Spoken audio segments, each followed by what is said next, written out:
quiero retomar un comentario que usted empleó ayer, si me lo permite. Este comentario fue que empezó su lucha, empezó el movimiento, empezó toda una lucha de convicciones desde el año de 1988, allá en Tabasco. Usted lo platicó ayer que lleva 35 años de lucha contándolos desde hoy hasta ahorita.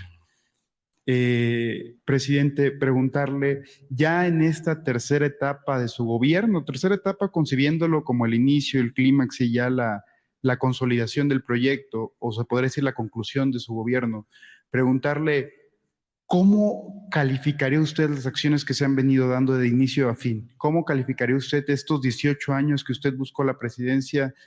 ¿Qué se ha concretado de las metas que usted tuvo? ¿Cuáles son los retos pendientes que usted consideraría siguen a futuro, los retos, las próximas pendientes que tendría, presidente? ¿Cuáles son las tareas que le dejaría en este caso a quien ocupe la presidencia de la República? Y también, presidente, preguntarle, pues, ¿cómo se siente después de haber ya llegado a la presidencia y tras tantos años de lucha?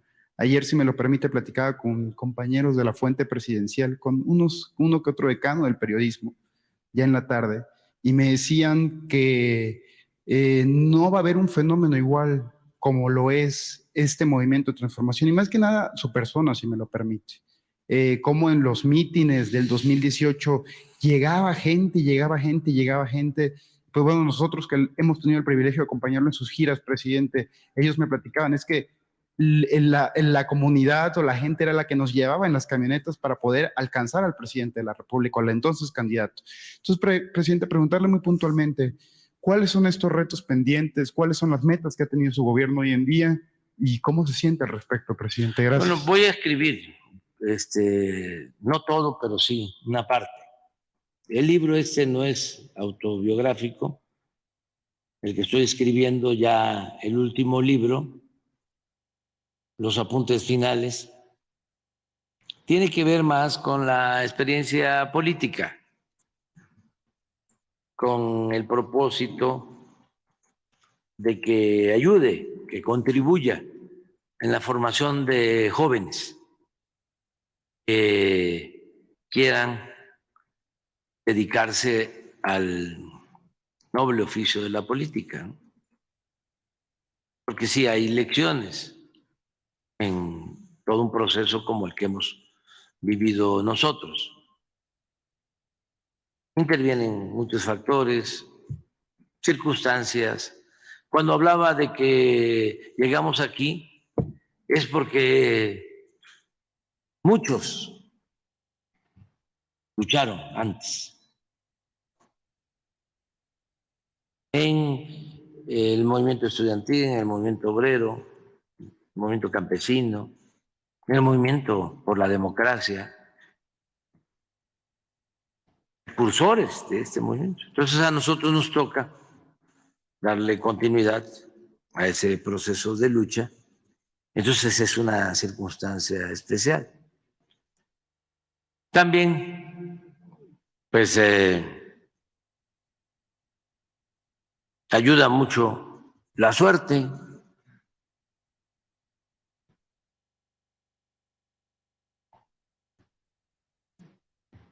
La política, decía Maquiavelo, es virtud, pero también fortuna, también suerte. Es como lo que hablábamos la vez pasada sobre lo racional y lo místico. No todo es racional.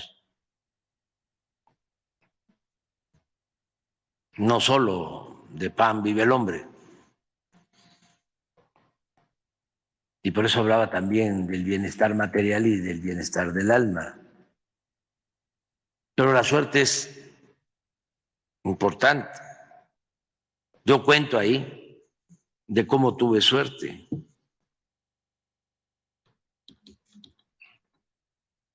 En momentos difíciles.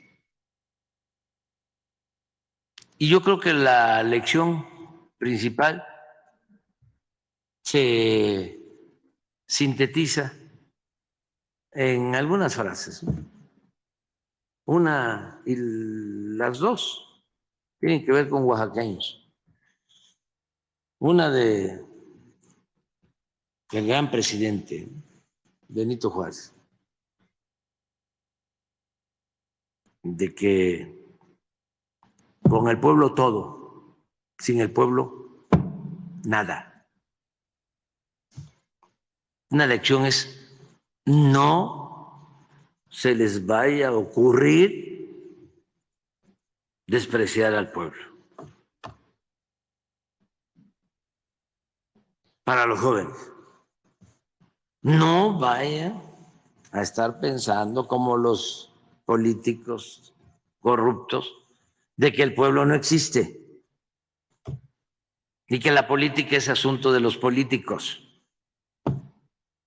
y que se hace en la élite, en el círculo rojo, controlando medios de información o de manipulación. No, es el pueblo. No lo puedo decir como en la campaña de Clinton, que él decía la economía. Tampoco lo puedo decir, porque era lo que importaba entonces. Entonces, ahora es el pueblo, el pueblo.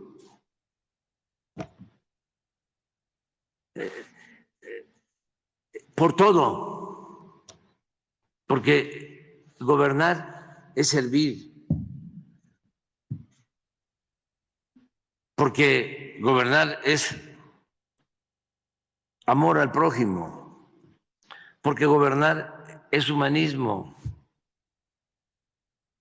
porque gobernar es darle más al que tiene menos.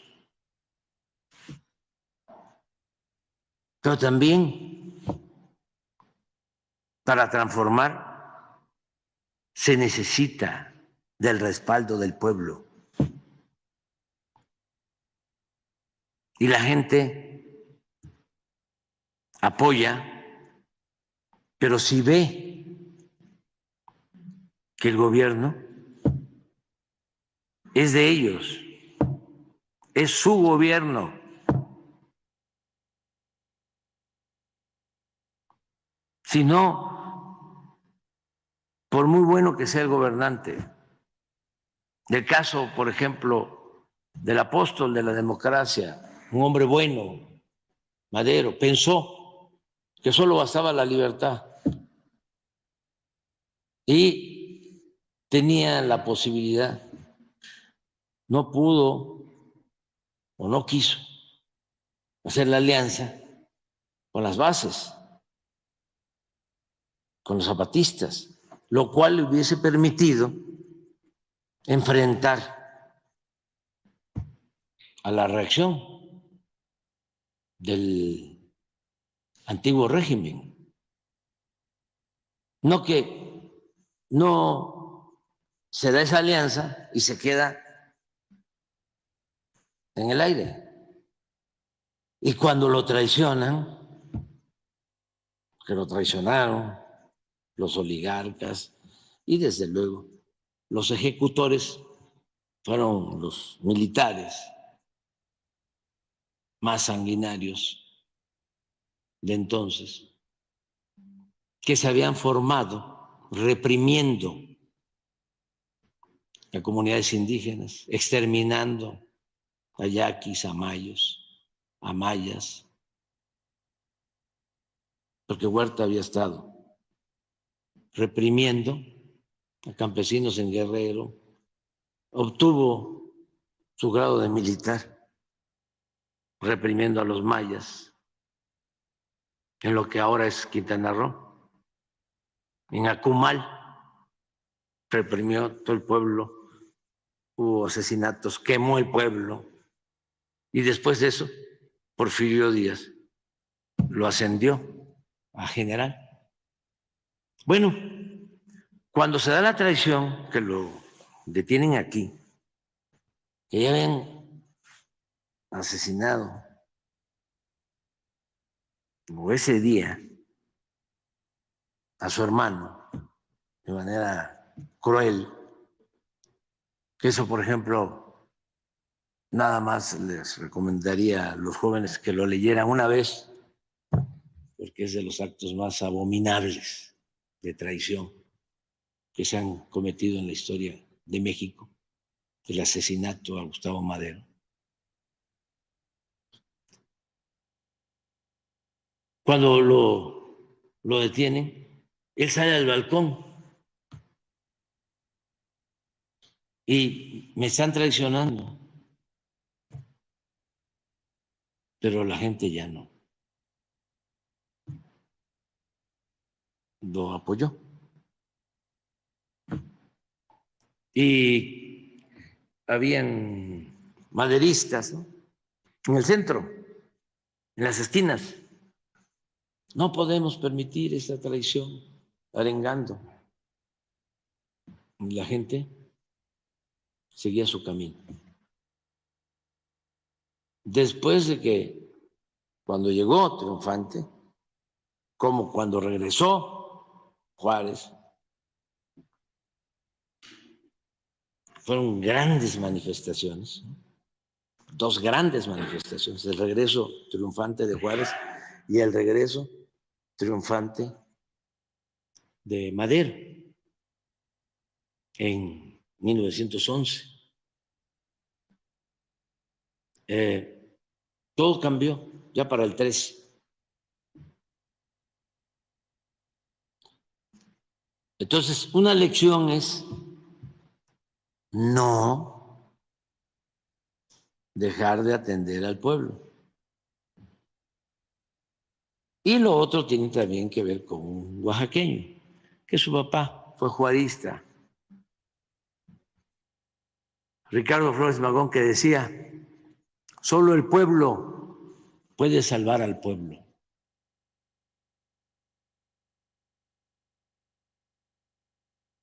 Yo les digo a los empresarios, se los acabo de decir hace poco, se los he repetido, además es muy buen plan, porque afortunadamente ellos van entendiendo de que hacía falta, ¿no?, la transformación. Y pues algunos se quejan de que hablamos de estos temas, y que hablamos de corrupción, y de que hablamos de que saquearon con el modelo neoliberal o neoporfirista, ¿no?, el país. Un saqueo como nunca en la historia, con Salinas de Gortari. Bueno, él fue el que manejó la partida secreta. Ahora, veo a un hijo, yo no creo que sea él, pero... Y también no tiene que ver, pero en este caso sí, porque ya cuando estaba enfermo, Miguel de la Madrid, Carmen Aristegui le hace una entrevista y le confiesa de que en el gobierno de Salinas de Gortari se habían robado. No, eso no lo quiero decir. Sí. Bueno, pero él lo dijo. Dijo que Salinas se había robado, sí, la partida secreta, porque existía una partida secreta. Esa partida de la que hace mención Pablo, donde se podía disponer del dinero y no comprobar nada. Como eso que llama la atención de que fueron a la Procuraduría, ¿no? Sacan dinero y no se sabe a cambio de qué. No hay ningún papel. Nada más fueron a sacar el dinero. Bueno, y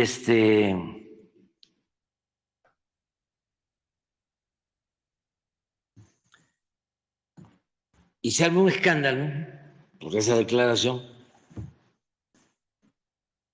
Y uno de los hijos, yo creo que no es el que está, otro, junto con un colaborador cercano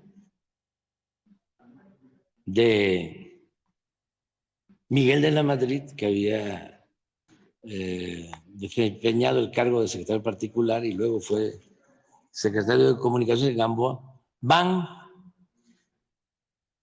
y le sacan una carta al señor, al finado Miguel de la Madrid, en donde ofrece disculpa y sostiene que él ya no estaba bien de sus facultades mentales.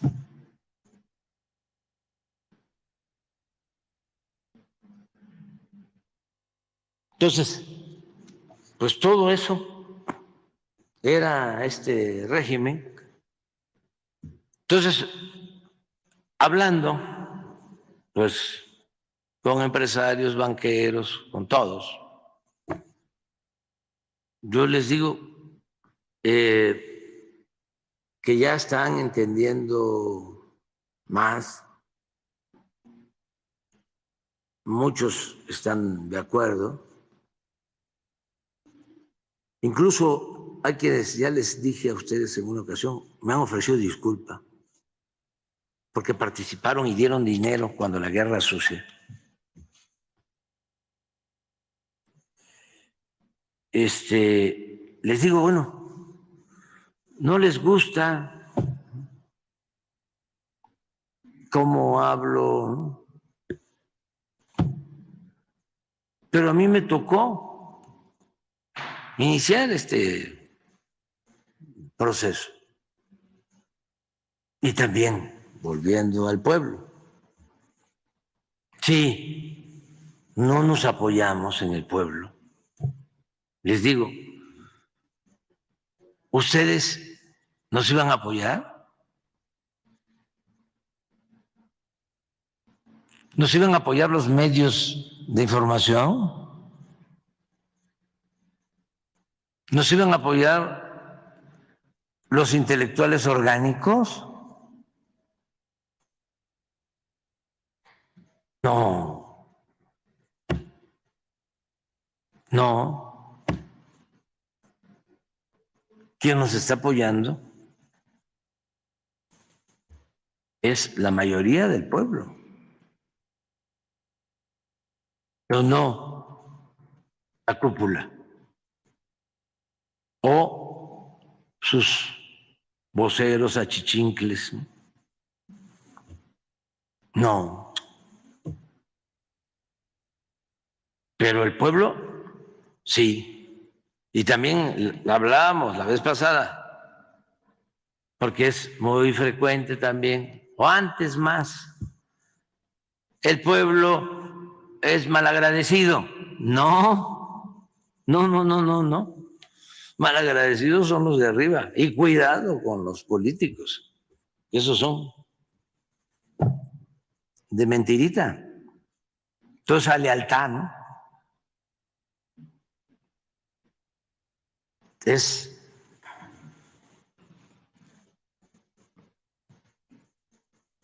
relativa. Suele pasar que los amigos en política son de mentira y los enemigos de verdad. Por eso la lealtad es al pueblo. Y nos podemos poner de acuerdo con Pablo y nuestra lealtad tiene que ver con la causa que defendemos. No es una lealtad en lo personal. Eso es lambisconería, abyección a veces. No, la lealtad es al pueblo, la lealtad a la patria, la lealtad a los principios. Entonces, regresando, lo que decía Ricardo Flores Magón, solo el pueblo puede salvar al pueblo. Pero yo se los planteo así, de manera franca, sincera. Ellos lo entienden. Nos iban a ayudar quienes estaban sacando raja de la corrupción? No, no. Ahora ya se entiende mejor, se comprende mejor, ya no se podía mantener ese régimen corrupto, podrido. No se podía. Esto iba al fracaso rotundo si no se iniciaban los cambios, la transformación. Iba a ser desastroso para todos. Y resulta que no hay tampoco un empresario, o son excepciones, banqueros, que digan, hemos perdido dinero, nos ha ido muy mal. No. Han hecho negocios lícitos y han obtenido ganancias razonables. En la clase media, bueno, ¿qué no pagan menos de luz? ¿Qué no pagan menos por la gasolina? ¿Qué no hay más posibilidades de trabajo para profesionistas? ¿Qué, aunque Jorge Ramos diga otra cosa y Ciro, no hay más seguridad? Aquí en la Ciudad de México y en todos lados, pero aquí en la ciudad, de 5 homicidios diarios a 2. De 80, 100 carros robados a 10.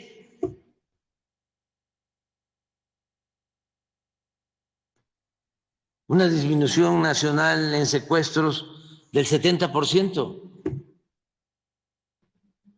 Y desde luego que falta mucho, falta muchísimo. Pero todo eso es para celebrarlo.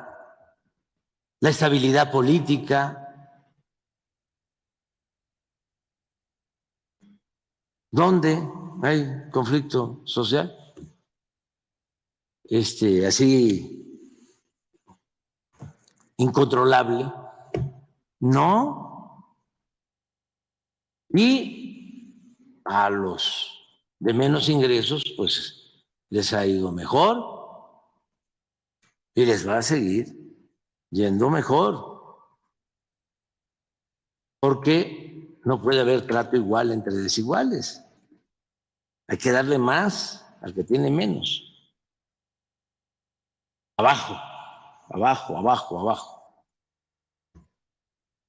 Entonces, me preguntas que si, ¿qué me voy a llevar? Le atribuyen a Borges, al gran escritor argentino, José Luis Borges.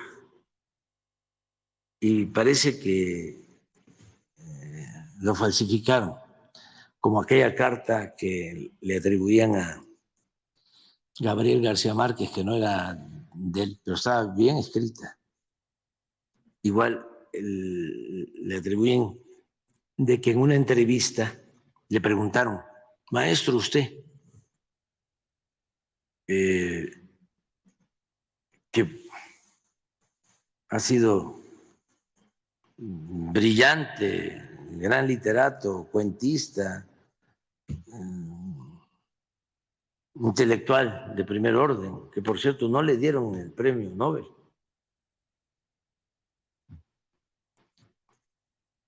¿O sí se lo dieron? No, ¿verdad? No. Siempre fue el pendiente. No, como no se lo dieron a Carpentier y que han cometido algunas injusticias ahí. Y en el caso de Carpentier por la cuestión política ideológica. Pero bueno, le preguntaba, maestro, usted que ha creado tanto. ¿Qué le gustaría llevarse a la tumba? El poema más bello, su mejor cuento. ¿Qué le gustaría llevarse a la tumba? Y dicen que contestó: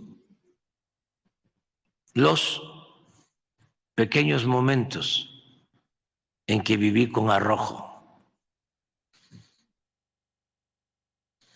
Pero dicen que no es de él. Pero si no es de él, hay que atribuírsela. Entonces, ¿qué le gustaría llevarse, no? A la tumba, en aquellos pequeños momentos, no siempre, en que viví con arrojo. Cuando se vive con pasión, cuando se desafía a la adversidad.